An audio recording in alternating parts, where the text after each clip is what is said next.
Eder. Mac Pallister. A 18 anni dall'omicidio di Chiara Poggi, c'è una sola cosa più immortale della giustizia italiana: il rumore di fondo del caso Garlasco, che rinasce ciclicamente come una fenice ubriaca di sensazionalismo e talk show. Se pensavamo che il silenzio potesse finalmente avvolgere la memoria di una giovane donna uccisa nel fiore degli anni, ci sbagliavamo. Ora ci pensa la TV, i social e certi giornalisti da tastiera a fare da tamburi del revival estivo. E intanto, mentre Alberto Stasi si gode una semilibertà traballante e Andrea Sempio rientra nel tritacarne mediatico delle indagini, chi paga il prezzo più alto? Sempre lei, Chiara, e con lei la sua famiglia. I legali dei genitori della ragazza, gli avvocati Gianluigi Tizzoni e Francesco Compagna, sono passati al contrattacco con una nota che non lascia spazio all'interpretazione. Da settimane la famiglia Poggi è bersaglio di una assillante campagna diffamatoria, orchestrata da una sinfonia grottesca di organi di informazione e social che, come se non bastasse, non si fermano nemmeno di fronte al nome della vittima. Si è arrivati perfino a scoperchiare tombe, letteralmente, riesumando dichiarazioni già giudicate false appartenenti a una persona deceduta, per suggerire che Chiara avrebbe avuto una relazione con un uomo adulto. Sì, perché nel 2025, con tutti i problemi del mondo, l'urgenza è rovistare nel diario sentimentale di una ragazza morta nel 2007. E lo ha fatto in prima serata Le Iene, che ormai da settimane sembrano aver messo su un format intitolato True Crime? No, Fiction, condita con effetti speciali e musica thriller. I legali parlano di una sovrapposizione tossica fra notizie vere, fughe di notizie e romanzi da discount messi insieme da chiunque abbia una connessione internet e voglia sparare la sua versione della verità. A farne le spese, oltre alla dignità di Chiara, anche ogni singola persona coinvolta, tra cui ovviamente la famiglia Poggi, che adesso annuncia iniziative giudiziarie a tutela dell'onore della figlia. Del resto, a un certo punto si raggiunge il limite. E qui non è solo stato superato, ma asfaltato da una ruspa con sopra la scritta Share and Comment. Nel frattempo, la giostra delle indagini gira di nuovo. La procura di Pavia ha deciso di rianalizzare tutto e ha iscritto nel registro degli indagati per omicidio in concorso Andrea Sempio, amico del fratello di Chiara, Marco. Ricordate l'impronta 33? Quella rimasta nel cassetto per 18 anni insieme a tutte le altre 59 trovate nella villetta dei Poggi. Ecco, adesso quella stessa impronta, a detta degli inquirenti, potrebbe essere di Sempio, che dal canto suo si è già detto tranquillo, sereno e persino ottimista. «Sono innocente, andrà tutto bene», ha dichiarato, sfoggiando una calma zen che farebbe invidia a un monaco tibetano. A gettare ulteriore benzina sul fuoco un incidente probatorio in calendario per il 17 giugno, in cui i consulenti delle parti si sfideranno a colpi di DNA e microscopia forense per stabilire, una volta per tutte, se quell'impronta sia davvero attribuibile a Sempio. Come un talent show investigativo, solo senza televoto per ora. E mentre la stampa scava nella cronologia del browser di Chiara Poggi come fosse la biblioteca di Alessandria, c'è un altro personaggio che resta nell'ombra ma che torna prepotente alla ribalta: Alberto Stasi. L'ex fidanzato, condannato in via definitiva a 16 anni, è attualmente in semilibertà. Ma attenzione, la Procura Generale di Milano ha chiesto la revoca del beneficio. Il motivo? L'intervista con Le Iene che, guarda caso, non era proprio autorizzata dal Tribunale di Sorveglianza. Insomma, semilibertà sì, ma senza il diritto di diventare opinionista del giovedì sera. La Corte di Cassazione deciderà sulla revoca il prossimo 1° luglio. L'udienza si preannuncia rovente, come il clima mediatico che avvolge tutta la vicenda. Nel frattempo il cast si allarga. Le gemelle K sono ormai delle star fisse, ma ora si parla anche di altri amici di Chiara, persone a cui sarà prelevato il DNA in una rinnovata caccia al responsabile, che sembra uscita da un episodio di CSI Lomellina. Il tutto mentre Sempio ribadisce che sì, in quella casa c'è stato, eppure in tutte le stanze. Un dettaglio che non suona proprio ideale in un interrogatorio per omicidio, ma tant'è. Tra l'altro pare stia per emergere persino una terza persona, mai apparsa in precedenza nell'inchiesta, perché ogni thriller che si rispetti deve avere il suo colpo di scena finale. E nel frattempo la voce di Chiara, quella vera, emerge da un vecchio esame universitario, un frammento audio commovente e tragico che ricorda a tutti chi è la vera vittima di questo teatrino grottesco. una ragazza di 26 anni uccisa brutalmente nella sua casa. Tutto il resto, le chiacchiere, le fiction, le teorie da bar, i titoli a effetto, è solo un brusio indegno. Ma tranquilli, il dibattito è aperto. C'è sempre qualcuno pronto a dire che non bisogna dimenticare. No, certo. Però magari potremmo anche imparare a ricordare in silenzio.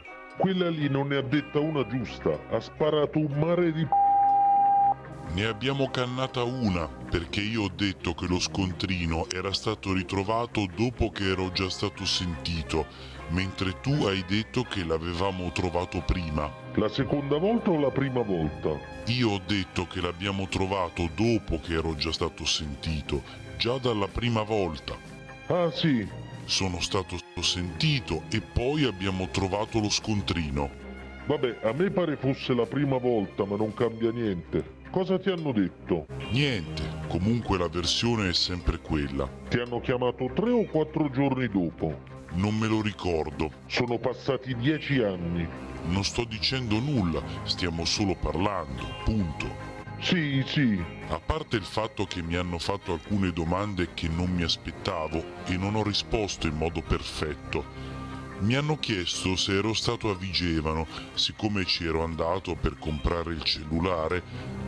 Loro hanno rilevato il mio telefono a Vigevano. Se ti dico che mi ricordo perfettamente di avere il cellulare, è logico che ti do una risposta. Quindi ho detto che non mi ricordavo. Alcune persone mi chiedono come mai non faccio più video.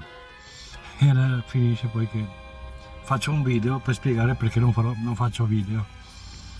Mi par bene. Ok. Cosa posso dire? Cosa posso dire in questo minestrone che è stato creato ma solo negli ultimi 40 mesi sulla vicenda di Liliana? Cosa posso dire? Fioccano dichiarazioni e smentite, ipotesi. C'è sempre poi chi spinge per generare sospetti su Sebastiano, sospetti che finora mi pare non abbiano mai avuto nessun riscontro, no? Sono buttati là e quindi d'altra parte io non faccio video, benché il tema di Liliana, della questione di Liliana sia molto seguito, no? E anche i miei video sono decisamente seguiti, perché mi pare che ho 2000 iscritti al canale e le visualizzazioni spesso sono il doppio se non il triplo delle persone che sono iscritte al canale. D'altra parte io non ho l'esigenza di raccogliere visualizzazioni, di fare video ogni giorno, perché non ricavo nulla, no? Dal postare video e avere visualizzazioni. Non ho fatto nemmeno richiesta per avere dei compensi da YouTube per le visualizzazioni che raggiungo, per cui non ho il problema, no? Non è il mio mestiere. Mi piace fare video, mi piace documentare le cose. Non mi occupo di altri casi di cronaca perché non mi interessano, non sono un criminologo. Ho dovuto prestare attenzione alla questione di Liliana per la questione di affetto che avevo da una cinquantina d'anni nei suoi confronti, quindi cercare di capire la verità, cosa è successo, per me è essenziale. D'altra parte però tutte le voci che circolano, dichiarazioni e smentite, robe di questo tipo, buttarmi in questo minestrone non mi interessano, anche perché è successo anche che per i miei video poi entra qualcuno di striscio accusandomi di chissà che, anche con delle offese, solo perché cerco di capire cosa è successo, no? Credo che sia nei miei diritti cercare di capire, e quindi io lo faccio. Ok, premesso questo, non farò altri video, non credo che farò altri video da mettere su YouTube riguardo alla questione di Liliana. È in programma un collega che andrò in diretta lunedì prossimo e a pomeriggio 5. Vedremo se usciranno delle domande intelligenti e che non siano le solite cose trite. Qualcosa da dire ce l'ho, più di qualcosa. Una di queste è sicuramente il fatto, per esempio, che Sebastiano è stato iscritto nel registro degli indagati. Ok, quello che non ho capito bene, dato che è stato iscritto nel registro degli indagati, quindi è accusato dell'omicidio di Liliana, e spero che chi fa le indagini abbia individuato un movente che sul momento a me sfugge, ma comunque sì, lo so, certo, sì, il movente, la storia d'amore, la gelosia, tutte queste balle qua, scusa, queste storie qua, ma intanto bisognerebbe verificare se veramente è esistita questa storia d'amore, no? Perché se non fosse esistita, supponendo che fosse solo una fantasia di Claudio Sterpin, questo movente crollerebbe. Fossi stato in chi fa le indagini, avrei almeno atteso il 23 di giugno, dove c'è questo incidente probatorio, dove che Sterpin dovrà rispondere, dovrà dare delle spiegazioni. Spero che gli chiedano spiegazioni sulle sue dichiarazioni, sulle cose che ha detto,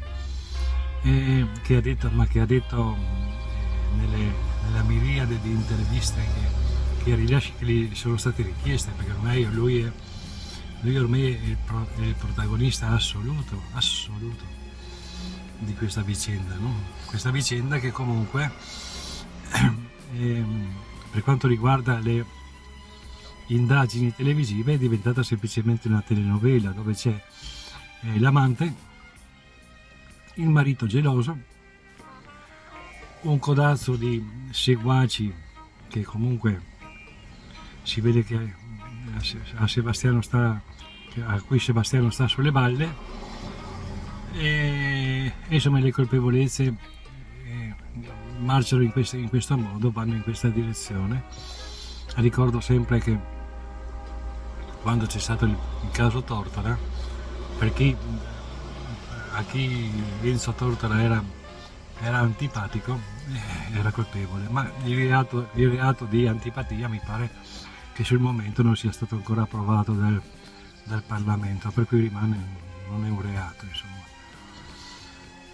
Cosa posso dire? Io spero che quando ci sarà questo incidente probatorio, io non so come funzionano queste cose, ma credo che gli inquirenti dovrebbero chiedere a Claudio di certe sue dichiarazioni, se c'è modo di verificare se è esistita veramente questa storia d'amore che mi pare decisamente strana, anomala, ma comunque se lui dice che c'è stata, dovrebbe comunque portare delle prove, no? Dovrebbe portare delle prove.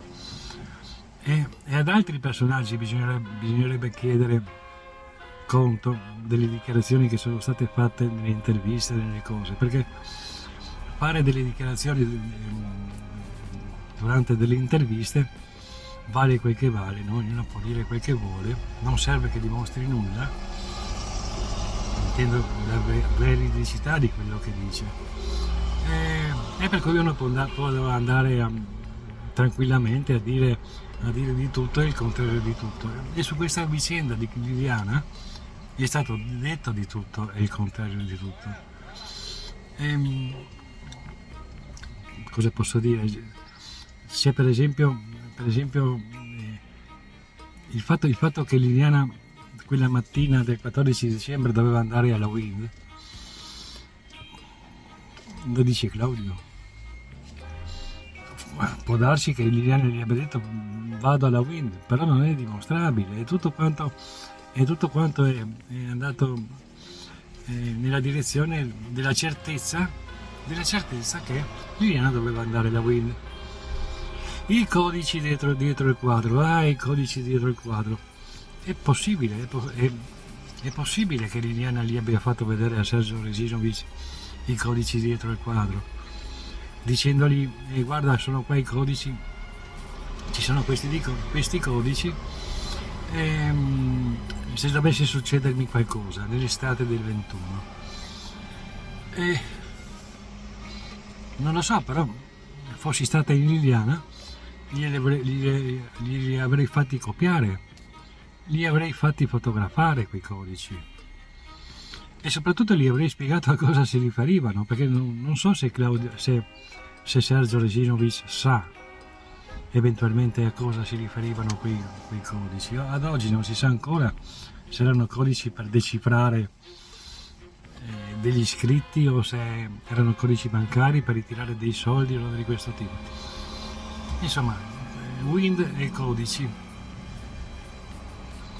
Spero che comunque qualcuno chieda, ma le cose che dico a questo non portano a insinuare colpevolezze di chi che sia, però sono stravaganze, stranezze che andrebbero chiarite. Dove è andato Claudio nel pomeriggio del 14 dicembre? E secondo le prime dichiarazioni era andato a Plavie a cercare Liliana della cugina Silvia Radin. Credo che il 14 dicembre Claudio nemmeno sapesse che esisteva una cugina che abitava a Plavie. Primo. In secondo luogo, come poteva immaginare che Liliana avesse raggiunto Plavie non avendo la macchina a disposizione, e comunque Plavie valuto che possa essere una ventina di chilometri da San Giovanni, dalla rione di San Giovanni. E dopo aver dichiarato che quel pomeriggio era andato a Plavie in cerca della cugina Silvia Radin, poi ha detto ma no, forse era il 15 dicembre, no, ma poteva essere anche il 16, non escludo che fosse il 17, d'accordo, va bene, ma al di là delle dichiarazioni che vengono rilasciate nelle interviste delle varie emittenti, sarebbe anche il caso che Claudio dicesse quando è stato eventualmente a Plavie a cercare la cugina Silvia Radin, la cugina di Liliana ovviamente. Piccoli particolari. Quello che ho notato comunque è che nelle trasmissioni televisive quello che dice Claudio è Vangelo, non si discute. Un'ultima riflessione: la testimonianza della signora della Wind, no? Che ha detto che quella mattina Claudio è andato in negozio ed era agitato, è entrato sbattendo la porta, cioè con un certo nervosismo, una certa ansia, dicendo se avevano visto sua moglie. Ma boh, questo ci sta. Quello che è strano, cioè se io fossi stato in Claudio avrei preso questa testimonianza della signora della Wind come oro colato, utile perché comunque lui era in angoscia perché Liliana non la trovava e il suo modo di comportarsi, come l'ha descritto la signora della Wind, era più che pertinente, no? Era in angoscia, non trovava Liliana e quindi non poteva avere un comportamento calmo e rilassato.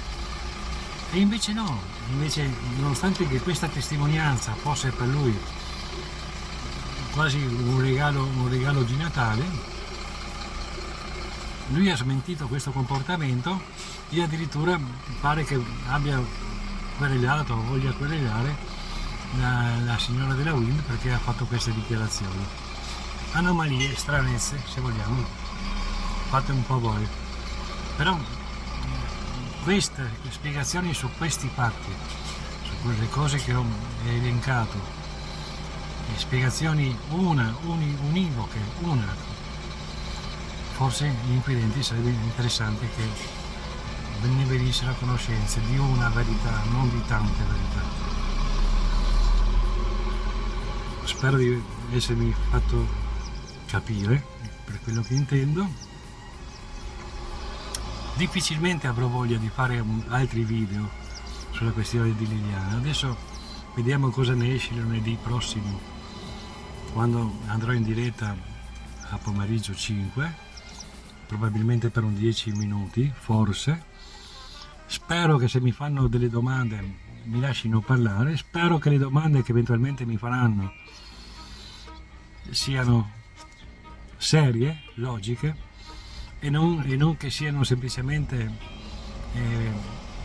fatte per portare avanti la telenovela che da oltre 40 mesi le televisioni portano avanti. Vediamo cosa succede. Dopodiché se non avrà nessun risultato questa intervista, e mi stupirebbe se fosse così, e dopodiché mi perdonerete, ma insomma i miei pensieri sulla questione di Liliana me li tengo, perché se dovessi parlare chiaramente e dire tutte le cose che penso, credo che avrei la cassetta delle lettere piena di denunce. Ehi, non dimenticare di iscriverti a questo canale.